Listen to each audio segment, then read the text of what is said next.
Right, good afternoon, everybody. It's 3 o'clock, so it's time to start the last in our series of 4 seminars in the Fountainhill Symposium. It's been very successful so far, and I look forward to our grand finale today. My name is Sally Frost. I'm your technical host. I'm the Public Relations Manager in the College of Agriculture, Engineering and Science at UKZN. And welcome to today. We're online because of COVID. A few Zoom rules. Please mute yourselves because we're in a meeting rather than a webinar. If you want to save bandwidth, turn your cameras off.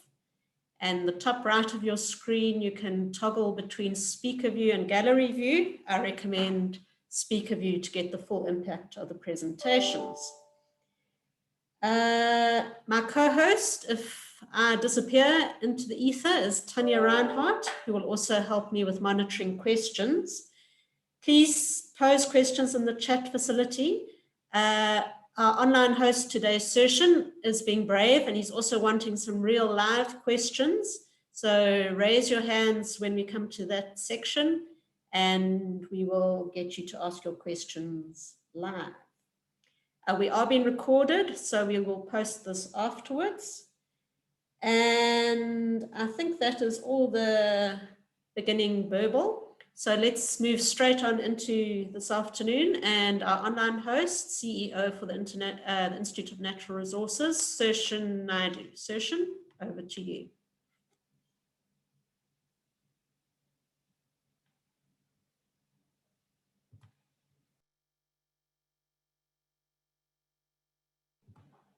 Sershen, I think you're still muted. Good afternoon, colleagues, and welcome to those of you that have joined us throughout the series.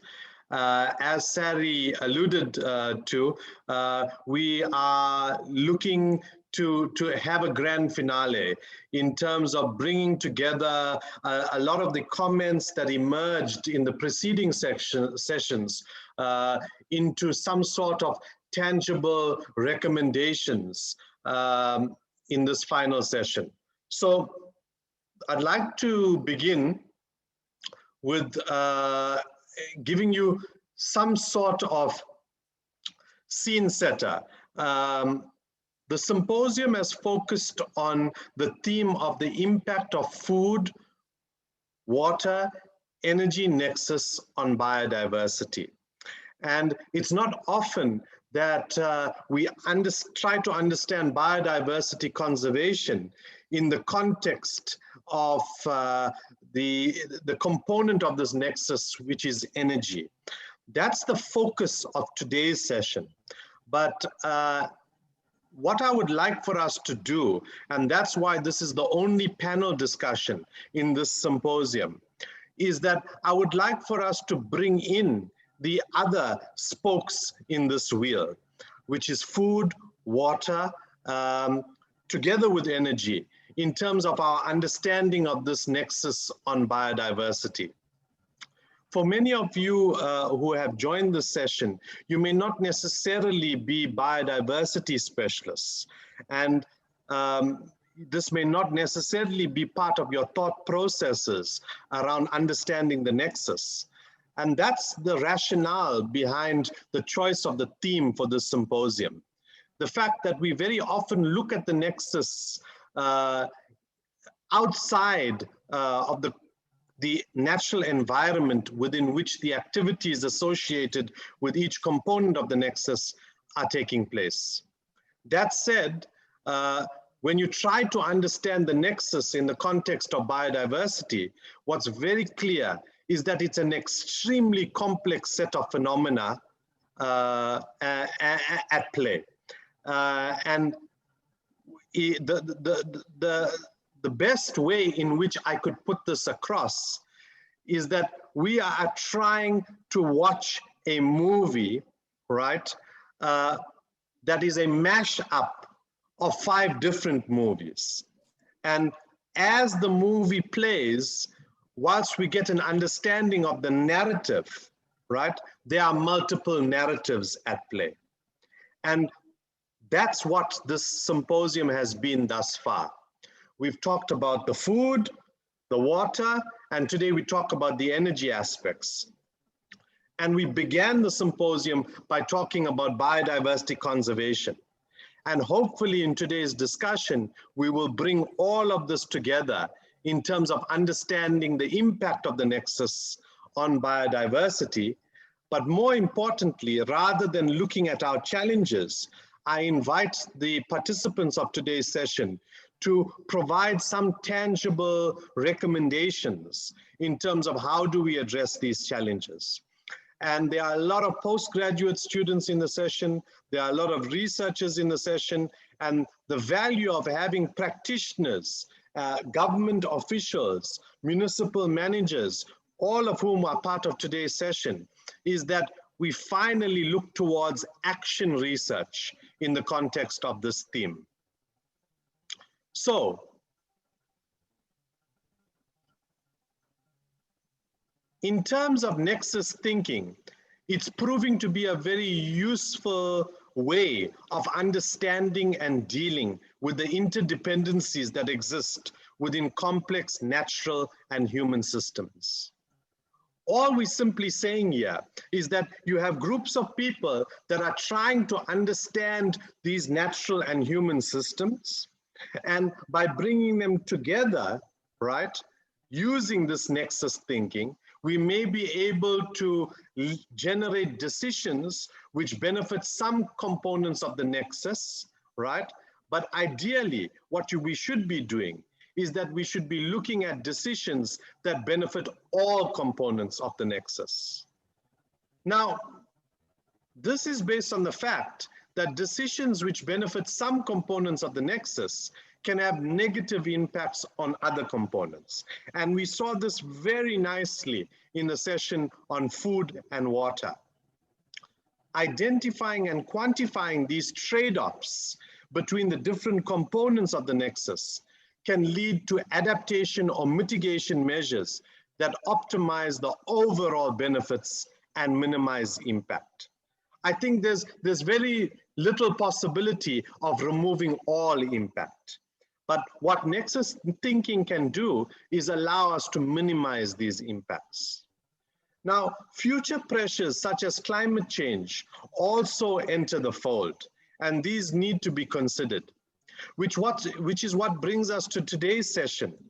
And when we try to understand the context of the theme in the context of climate change, then we understand that our energy choices become very, very important. And I don't want to steal the thunder of our panelists for today, who we will now give the opportunity to share some of their thoughts around today's topic. And I want to introduce you very, very quickly to the panelists, and I will try to introduce them in the order in which they speak. Our first panelist is Dr. Richard Meisser, an associate professor at the University of South Africa, Department of Political Sciences. And before joining UNISA, he was a senior researcher at the CSIR Water Center, where he served for close on to a decade. He holds a doctoral degree in international politics from the University of Pretoria, and Richard specializes in a number of study areas ranging from water security at local government level to the analysis of transboundary river basins. His research focuses on complexities and interactions between and among non-state actors, international organizations, and state government organs. It is my pleasure to introduce you to our first speaker, Richard Meisser. And colleagues, please remember that we will run through all the panelists and then we will open it up for discussion. So please hold on with your questions for now. And as Sally mentioned, we're going to be brave enough to have live questions today rather than using the chat box, but please respect the raise hand function. Without further ado, Richard. Thank you very much, Sershen. We have a bit of a thunderstorm coming over here, so if the connection goes or you can't hear me that well, then that's maybe the reason for that. I'm also going to switch off my video so that I can so that I don't affect my bandwidth because of the thunderstorm. Can you see the yes? Can you see the slideshow? Yes, we can see it. Okay, cool. Okay, so I'm going to talk to you a little bit about nexus realities in the water, energy, food nexus. I've prepared 7 slides, but I'm going to go through them very quickly in the interest of time. The introduction that I would like to, what I would like to cover during this brief talk is new realities within the WEF nexus that's been inspired by urban political ecology and science and technology studies.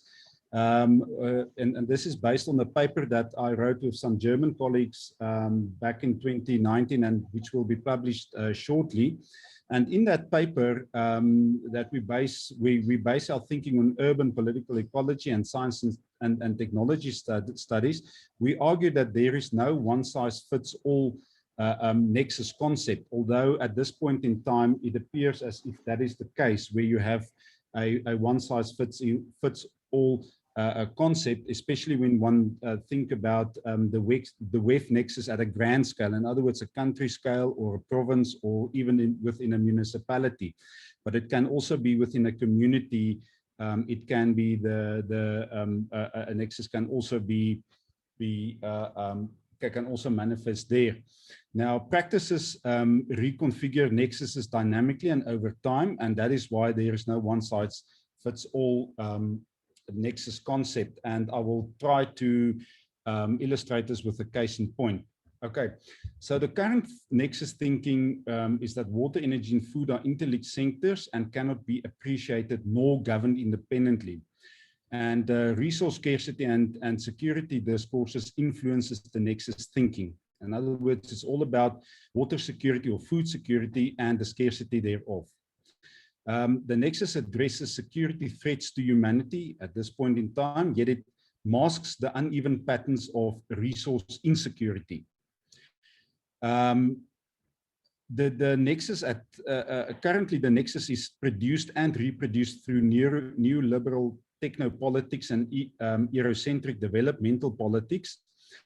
And to uncover new realities, critical social science perspectives are necessary, and this is the argument that we make within our paper. Now, the current thinking, it would appear, seems to ignore the importance of the social or the socio-economic or socio-political aspects of the WEF nexus. Now, alternative nexus realities, lived experience insecurities and inequalities, address socio-political factors. In other words, if we look at it from a lived experience perspective, then we can uncover some other nexus inequalities. In this regard, infrastructure in the making and in the use show socio-material entanglements of various nexuses. In other words, how people use or abuse infrastructure gives us a different perspective on what the nexus also entails. We also argue that nexus realities are more complex than the current thinking around the WEF nexus. And we base this on the argument that various nexuses are crafted through practices. Okay, matters of practice craft a particular nexus, and practices stabilize or alter, build or rebuild specific nexus configurations. Practices can also reconfigure nexuses. For instance, moments of disruption can turn into political action, and diverse forms of human and non-human agency configure and alter WEF nexuses. Now, the state-centered and grand-scale nexuses are not more important than the micropolitics around the WEF infrastructure connections. And I will illustrate this by using a case study that we uncovered during water security research that we conducted in the Greater Sekhukhune District Municipality in a village called Gamanok. Now, what you see here is a number of photographs. Sorry about that. Is a number of photographs, and from left to right, That pylon that you see there, that's an electricity supply to the water purification station that you see in the second picture in the middle, which supplies water to the reservoirs to this community on the right-hand side. Now, in the bottom left corner, you see the type of transformer that's supposed to be on that pylon. However, that transformer was stolen by the community. Couldn't tell us exactly who it was, and hence the pumps, the water purification plant couldn't pump water from the Steelpoort River, which you see in the bottom pictures there. The structures in the red circle, those are the pumps situated within the river. And on the right, bottom right-hand corner, you see people utilizing the river water directly for their water needs. Now, in this regard, what happened there, theft and vandalism was the main practice that actually disrupted the nexus configuration for this community. The consequence thereof was that, and I showed this in the bottom right-hand corner, is that people had to go directly to the river to get water from the river. In other words, they couldn't have a water supply or a constant water supply in their homes or from a standpipe within the yard.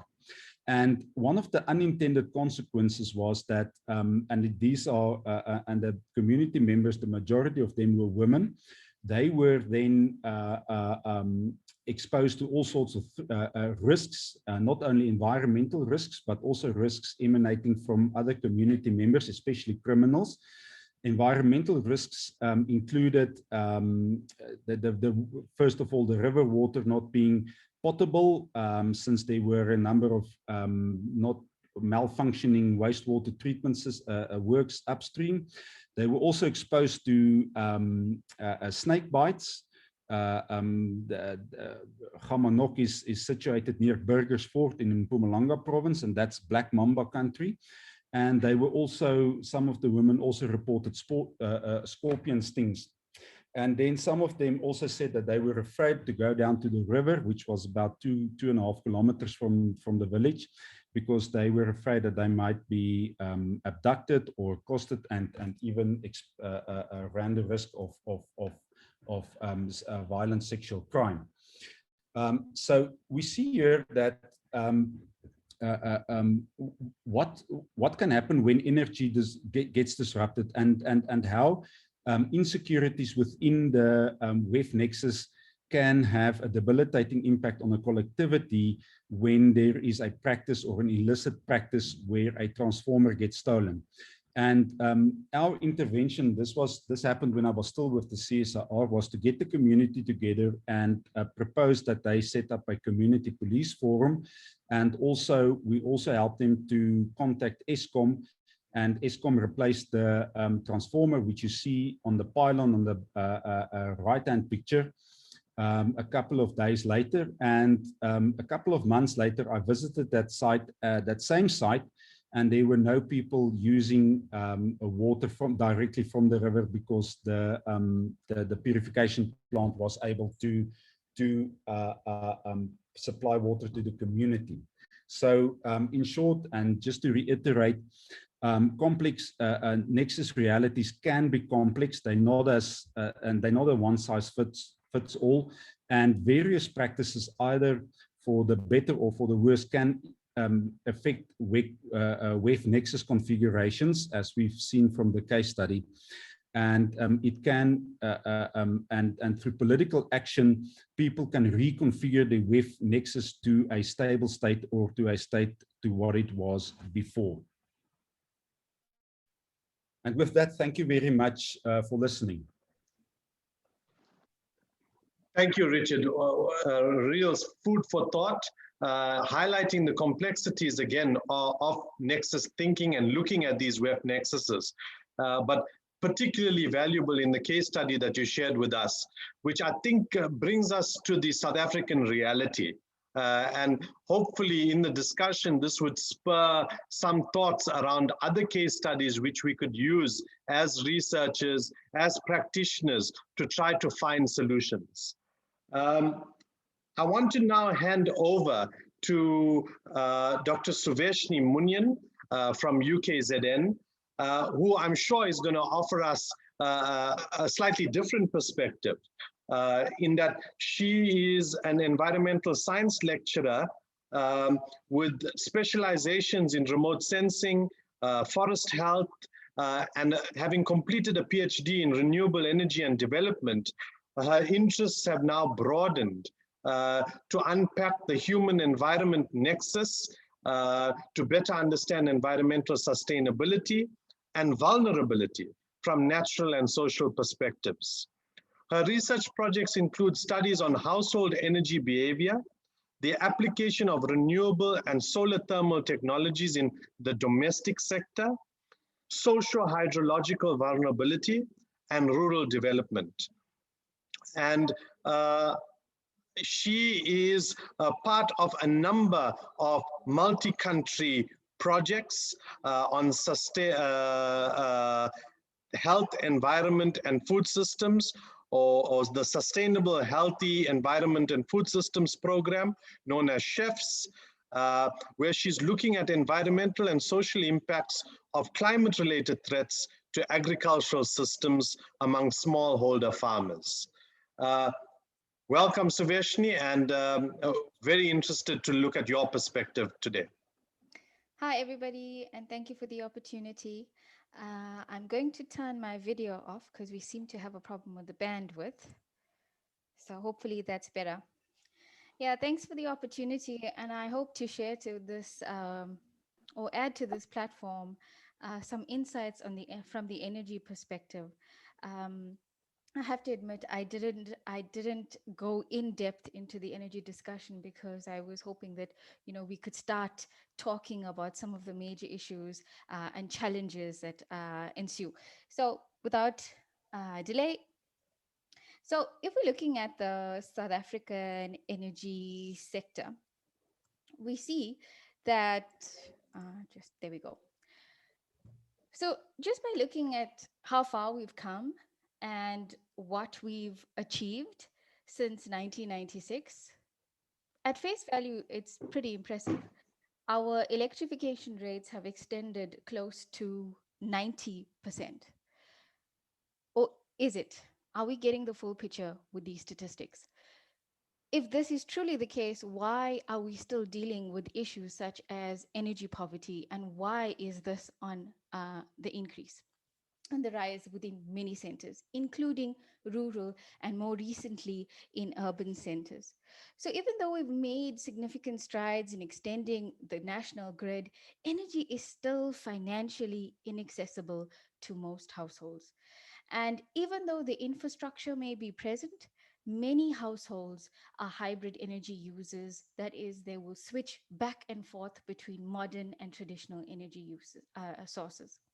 So this is a particular concern since many of the energy sources used in the South African context include things like paraffin, kerosene, fuel wood, and this is associated with a number of health-related issues. And this is widely documented. More than that, people have to make choices in terms of the types of activities that they can engage in. And this is including food, what they do with food, their choice in food types, their basic food basket. More importantly, it does influence their water use. So this has a number of knock-on effects. So just to give you some examples, just to give you an example, in some of the studies that we have conducted, energy services, in terms of energy services, lighting was ranked the least important by households across a geographic setting. Now, this is very concerning if you think about the impacts that it has on aspects such as performance at school and educational attainment, and more so income generating activities that can be facilitated through the access of suitable energy sources. So access to energy really does impact and influence the the way people live and engage.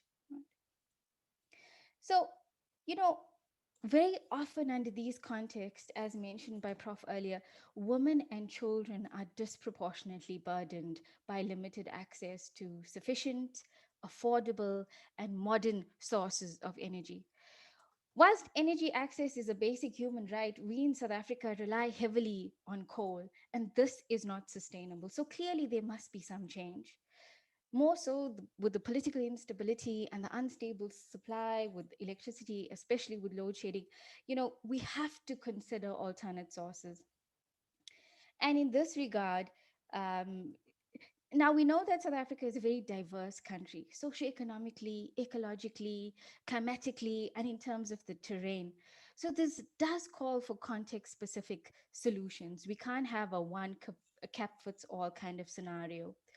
So in this regard, the WAF nexus holds substantial potential to push multiple development agendas, but it does require an integrated approach. Water scarcity, water security, energy security, food security are fundamentally linked, and these can't be achieved in isolation. So, you know, more importantly, there is significant potential to promote biodiversity while embracing this WAF model. Now, in this regard, if we focusing specifically on the WAF model, we can see the role of energy. And at this point, I just want to mention a few possibilities because I believe all of you will be buzzing with ideas. At this stage, just to mention a few, the use of alien species, for example, agricultural and food waste as potential biofuels serves multiple agendas. And these sort of ideas need to be pushed forward. Some of the major threats to biodiversity is, in fact, alien invasive species, land use change for development, including the extension of energy infrastructure, and obviously waste disposal. So establishing integrated and smart solutions to these problems could be the way to go. More specific to energy, if we're looking at the South African context, South Africa has made extensive investment in solar and hydropower.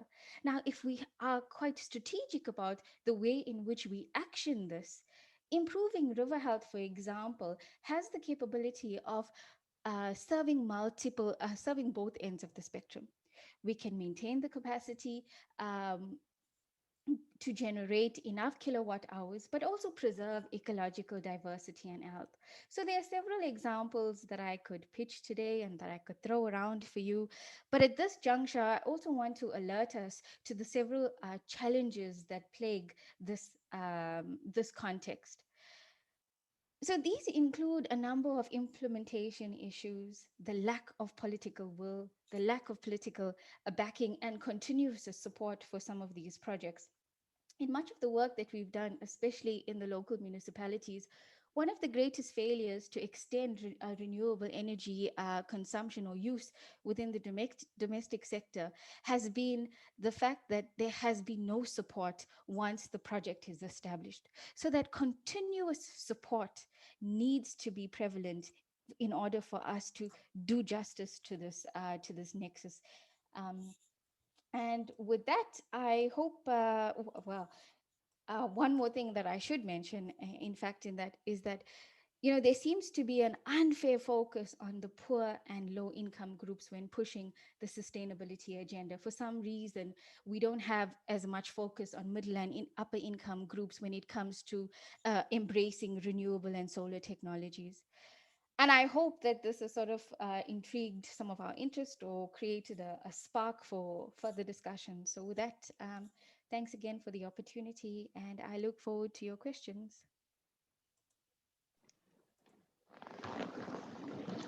Thank you, Suveshnee. I think we can always rely on environmental scientists to spark some contention around our understanding of the issue of sustainability.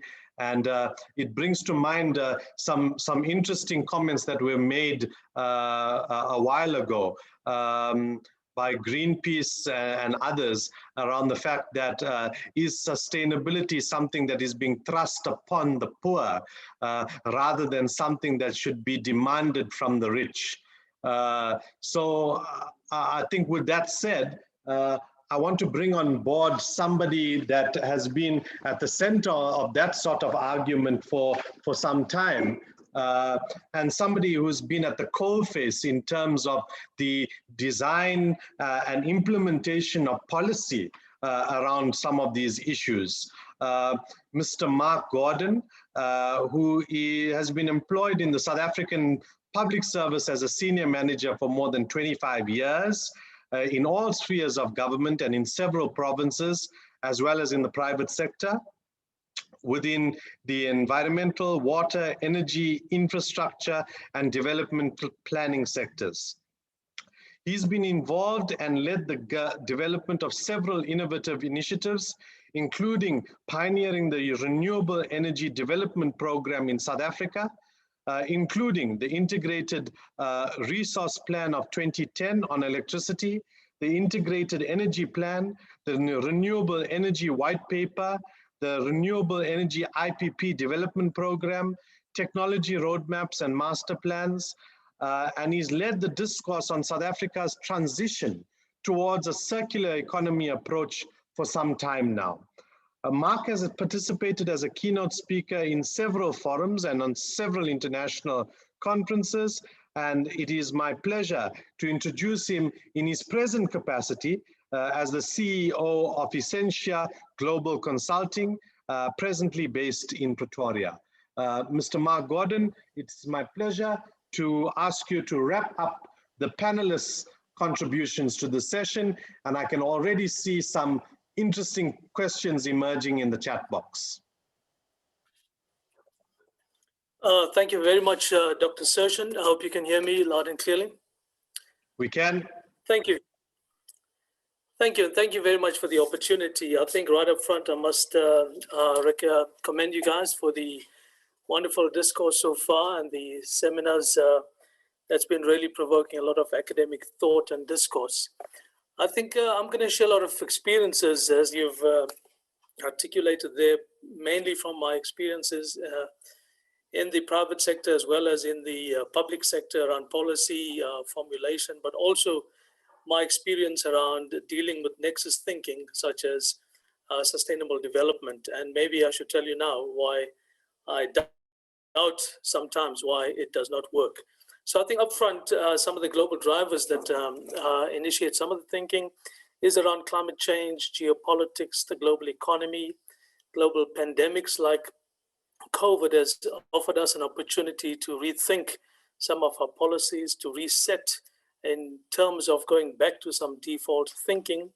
And of course, recent data around resource depletion, global environmental degradation really begins to make us think about how we approach policy. So I think, Dr. Sershen, it's interesting that we talk about nexus thinking, and to some extent, to where do we go with that, to trade-offs. And what I'll be talking about later on is something called decoupling. But thank you very much. I've just put some thoughts down just to provoke your mind. And in terms of why we're having environmental problems, sometimes we talk about the mismatch between still faster economic cycles and slow geological or biological cycles. The ability for biological or geological cycles to deal with pollution. So we talk about assimilative or absorptive capacity being overshot, and I'll talk about greenhouse gases just now. But we're living in a finite world, and we talk about models that in theory could work, like sustainable development. And it begs me to put forward other alternative type of thinking around decoupling. So the question to ask, and I'll put it out there, is it possible to decouple resource intensity from pollution, and or resource intensity and pollution from economic growth? So is it possible, for instance, for a country to grow economically, to really thrive economically and not pollute? And that's a thinking of an answer, but let's see what our participants think about that as well. We are in a world where there's really so much of unsustainable consumption, production patterns from a biodiversity point of view as well. we really battle to understand and contain some of this pollution, and we find in a number of biodiversity ecosystems, it's really not possible.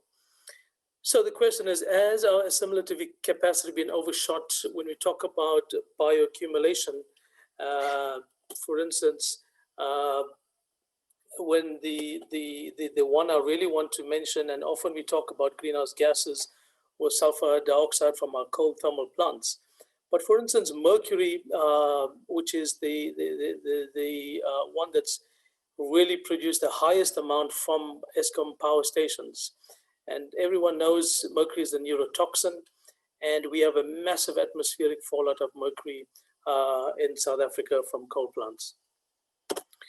Moving on, and I think Suveshnee really spoke a lot about the energy situation in South Africa. But I'd like to talk about a little bit more about that from an energy security point of view, moving from energy security to a transition to what I call energy sovereignty. And what will be the challenge for a developing economy like South Africa? Energy security problems that many developing countries are facing, mainly because their electricity grids, electricity systems are very archaic, including South Africa's, built on 1950 designs. And while the NDP has this very noble goal of achieving reliable and efficient energy by 2030, that is socially equitable through expanded access to energy, I think that Suveshnee spoke about in an environmentally sustainable manner. We have to ask ourselves the question, in our current experiences with load shedding, with energy unavailability, reliability, is this really going to be possible? And day to day, we find that while we're expanding with solar energy and very noble targets being made, it's yet to be seen whether energy availability, which is a totally different concept to energy generation or energy production, is indeed possible. And the reliability of the energy system, the transmission system to in fact deal with new sources of generation as well. A concept which I've been dealing with recently is energy sovereignty for South Africa. You know, the single biggest impact on the South African economy has been energy security. And it's going to be like that in the foreseeable future. And we'll have to deal with this concept, especially in a post-COVID context. How will we ensure reliable energy so that this economy can grow in a number of ways? I'll end off here by talking about energy governance and the situation around Eskom and the sustainability of Eskom and other IPPs. But in energy governance also, we need to rethink the policy that governs all of that together with energy pricing. As many of you will know, on the 1st of April this year, electricity prices will go up by at least 20%. It's not an April Fool's joke. Indeed, the court have granted Eskom that power now to charge that amount for electricity. And indeed, it really makes everyone think about what would be our options. And I see some questions on the chat already that I'd like to address as well. So I think in terms of closing the loop, we'll have to think about things like in the environmental context, how do we internalize externalities like pollution?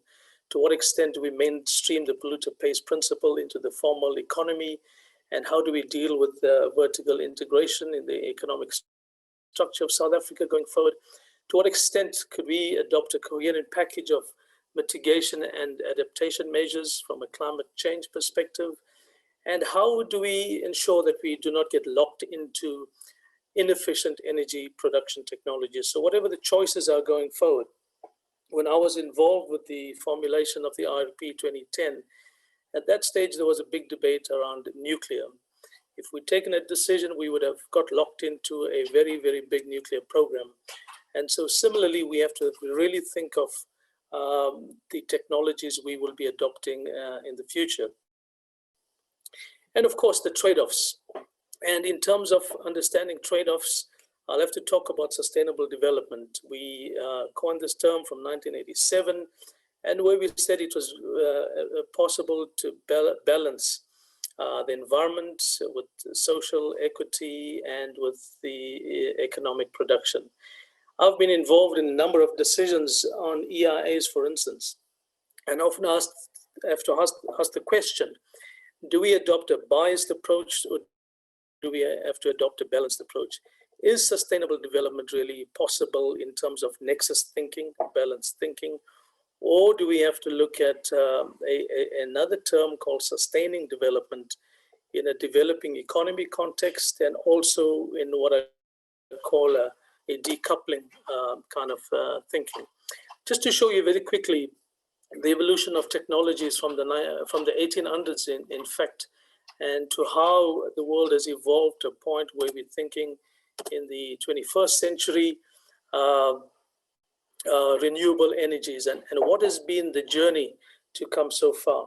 So even from an ICT perspective, we came from analog to digital to virtual, now with artificial intelligence. What is the future? Could the future be cognitive technologies that's way beyond mankind also to control? And I think this would be my last slide.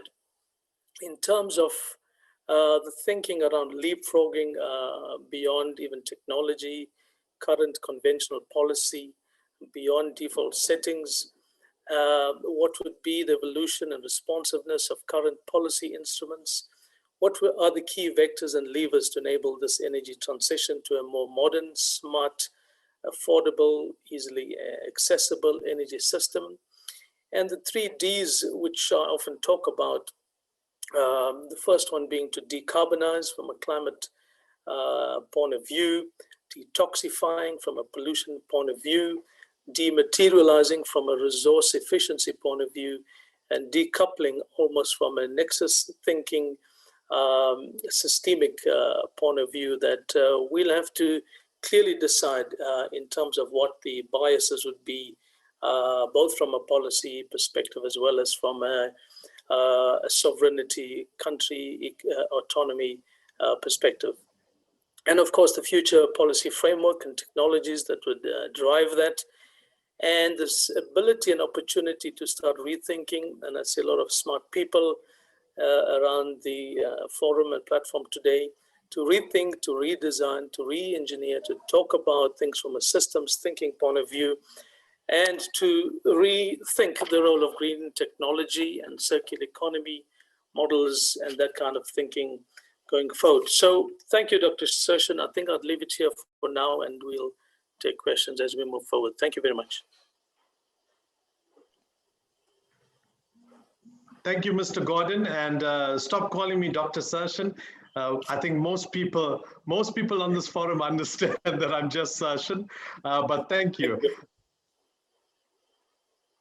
I think the contribution today from you particularly gives us a national and global perspective on some of the issues that were raised. But if I can make one comment to bring together what Richard gave us, sort of how things are approached at the community level. Suveshnee spoke to us about the household level and those sorts of choices, and also at the bioregion level. And then you are bringing in the national and international decision-making around some of this. And I'd like to bring us back now, because it is a panel discussion, to one of the first comments made in the chat box by Ed Geerwes. I would like to challenge all participants and presenters to always consider the impact of their particular WEF nexus point of interest on biodiversity, as I would argue that biodiversity is the foundation on which sustainability is based. I think a very profound statement, and the panelists don't have to comment on this, but perhaps for us to move towards those practical recommendations that I was talking about earlier on, a simple household level choice around the harvesting of firewood, if focused on woody alien invasives, could have a lower impact on biodiversity.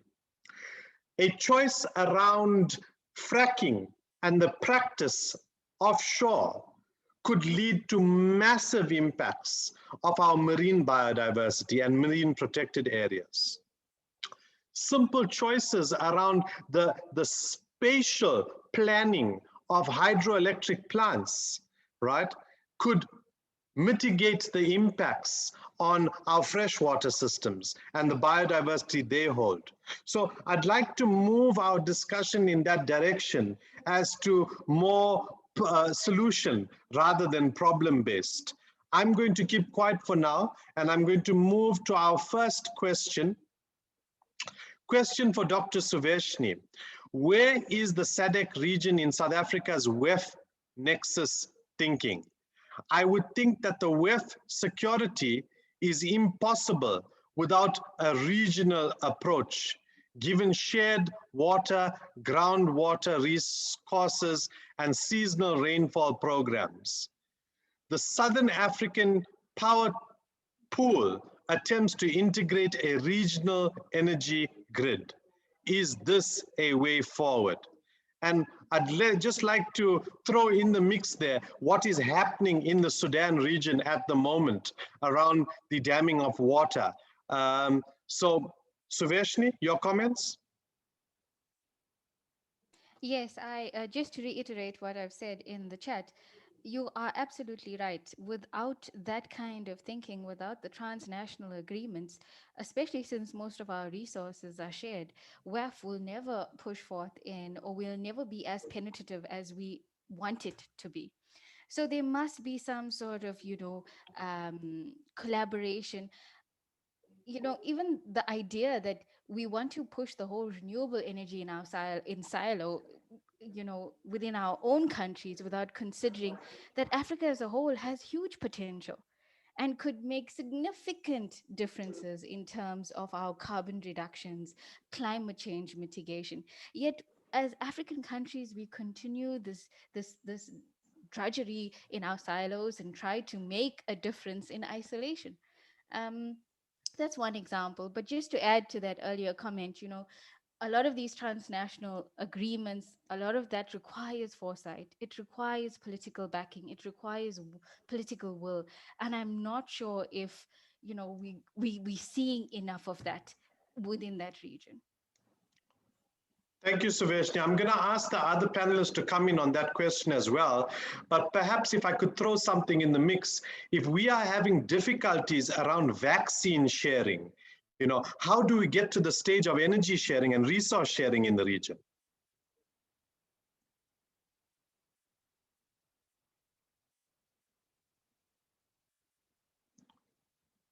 Richard? Mark?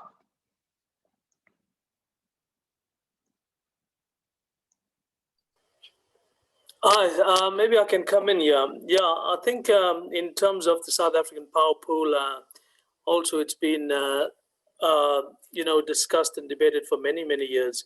Right now we're dealing with an energy availability problem in South Africa. And for many years, there was talk about the Grand Inga hydro scheme, which never really took off. And I would like to say that, from a distributive point of view, decentralized energy, mini grids, energy storage, hybrid systems, there's a massive potential in Africa for solar and wind. And already countries like Kenya and Ethiopia have really beat South Africa,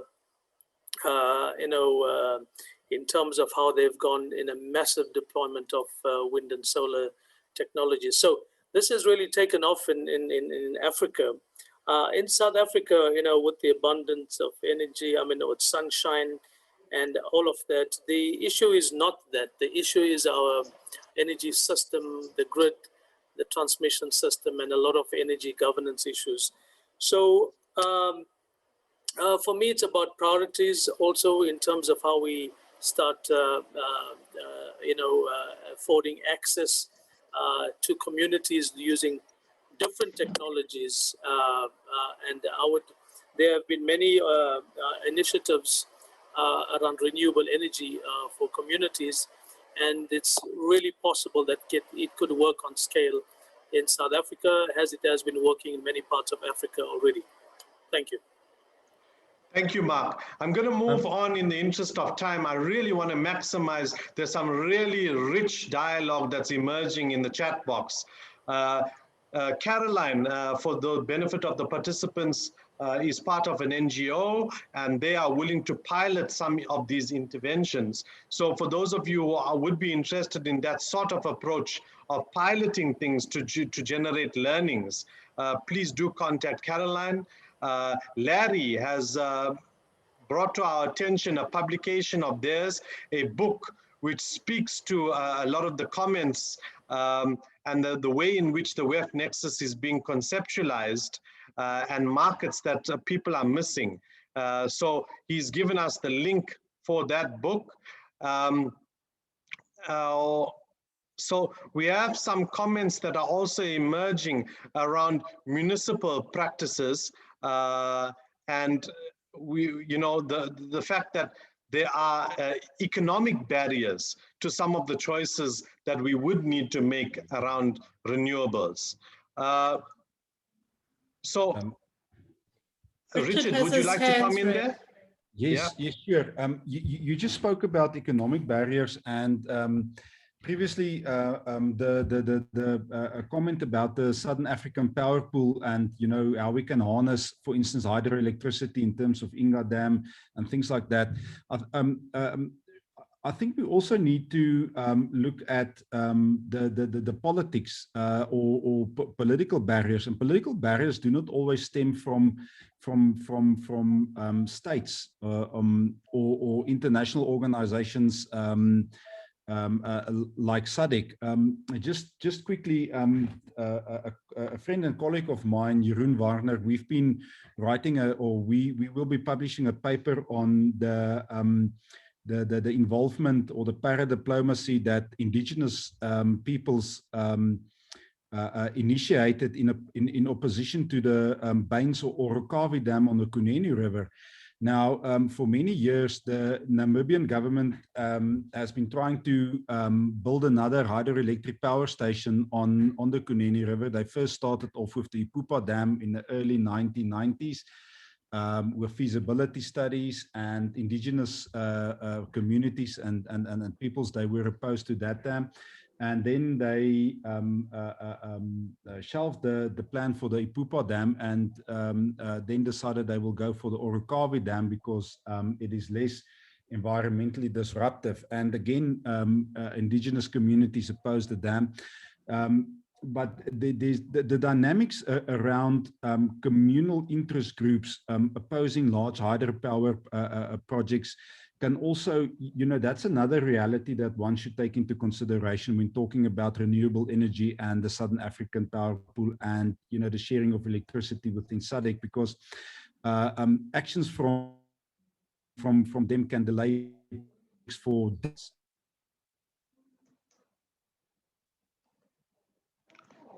I think we've lost Richard. Hydroelectric power plant. Okay. And they will only now in 2021 start with the construction of Orokavi. So we also need to take the politics and international relations dimension into consideration. Thank you, Richard. I want to draw our attention to a question that was posed by Khalid Mehta. My question to all panelists: as mentioned, a transformation is required to attend to biodiversity. However, what is currently reflected is the opposite. What has happened is a transition from the classical mineral energy complex to the oceans economy. There is a gas master plan for South Africa, which also includes multiple offshore gas extraction prospects. The Gallus is the fastest flowing western boundary current, and we have 15% of all marine life represented in our oceans. How do we reconcile this transition to a gas, fossil fuel, more heat trapping than CO2, and address biodiversity loss we may be possibly exposed to?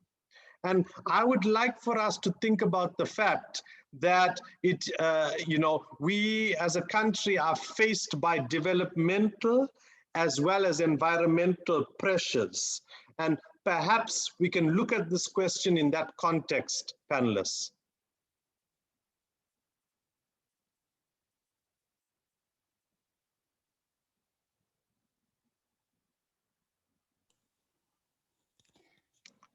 Khalid, I don't think any of our panelists are brave enough to take on your question.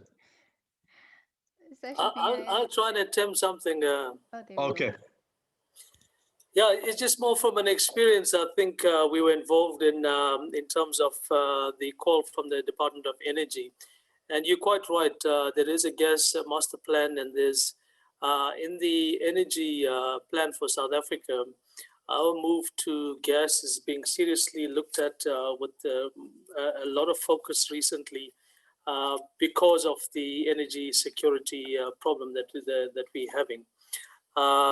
So there's the big diesel generators that's in Mossel Bay and the other one at Atlantis that's running. These are the big diesel peakers that we use for when there's load shedding, and in our peak periods we burn a whole lot of diesel, costing billions of rands per month. And there's been a talk of a transition there to gas, and of course South Africa does not have any gas reserves in terms of liquefied natural gas. The Moss Gas, or the Petro SA site off the east coast in Mossel Bay, has also been on a declining trend. So there is the quest for more gas supplies. And just to give you some of the 2030 plans for South Africa, we'll have to decommission almost 37,000 megawatts of coal electricity by 2030. We'll have to recommission about 17,000 megawatts of renewable energy, which will only provide us, I think, about 35% of the energy mix. But all this decommissioning that has to happen because of the very aging Eskom fleet, what will it be replaced with? And I was saying that maybe gas is, less polluting than coal. And will renewable energy really give us what we call the energy availability factor, that when we need it, can renewable energy give it to us? So I think there is the move to start speeding up on a gas transition more for energy and electricity supply. And there's been a number of calls recently, both from Eskom and from the Department of Energy, for electricity generation from gas. To what extent there's going to be exploration of coasts and is another story. We were involved in a case recently on the provision of gas via ships, LNG gas coming into our ports, and we talk about floating power barges that will produce electricity within the port and connect it to the grid via a power line. And the issues around the ecosystems, aquaculture, and biodiversity are huge, huge impacts that need to be considered. So yeah, just from my experience, Sershen, thank you very much. So Mr. Gordon, while you have the mic, I'd like to pose a question that came through from Stephanie. The Center for the Advancement of Steady State Economy argues that decoupling GDP growth and resource use is not possible. They argue for a stabilization of net GDP worldwide, while developing countries still can have GDP growth. Interesting. So I would have to ask the question, the net stabilizing of global economies, is that really possible? And I've got to bring in geopolitics, and I've got to bring in the advancement of neo-capitalism and all of that, and talk about many questions around communities and the social equity aspects in developing economies. And I wonder if indeed that's possible. When you talk about decoupling, I use the example of Denmark. When we talk about, is it possible to decouple pollution from GDP growth? Then yes, it is possible. I mean, my question, I'm just thinking now, I mean, if the world really couldn't deal with something like COVID, with so many imbalances and the entire world was caught off guard and totally unprepared, every country unprepared to deal with such a thing, how would we deal with a massive problem like stabilizing economies? So Thank you for the question. There's a lot for me to think about there, but yeah, food for thought. Thank you very much. And particularly in the context of the economic retrogression that's taken place in a number of the developing economies given the COVID pandemic. So that's something else to throw in the mix there. Some novel aspect that the nexus thinkers never considered, up until very recently. So I have literally 30 seconds. And I would like to end with a question that I pose to all of you in this session. And that's a question that emerges from Prof. Urmila Bob. And she says in the chat box, the critical issue as poverty and vulnerability increases globally, and particularly in developing contexts, is how behavior, practices, and consumption can be influenced where choices are limited, if available. Coping and adaptive capacities are constrained, and disempowerment and disenfranchisement persists. So I think for all of us who are working in the areas of nexus thinking and biodiversity conservation, her question is, if I could turn that around, a challenge to the researchers that have been part of the symposium. How do we, through our research, understand how behavior, practices, and consumption can be influenced in resource-limited environments? And if I could add something from our theme that has run through the entire symposium, how can this be influenced in resource-limited environments which are biodiversity rich? So with that said, I want to thank all our participants for today. And I really want to thank our panelists for a very stimulating session. I want to thank the technical team that has brought us through these sessions, all 4 of them. And most importantly, Fountainhill for partnering with UKZN and the Institute of Natural Resources to host these symposia. We've been invited to host them on a more regular basis, and we will definitely apply our minds to putting more of these together. Thank you to all our panelists. Thank you to our participants. Goodbye, take care, and be safe.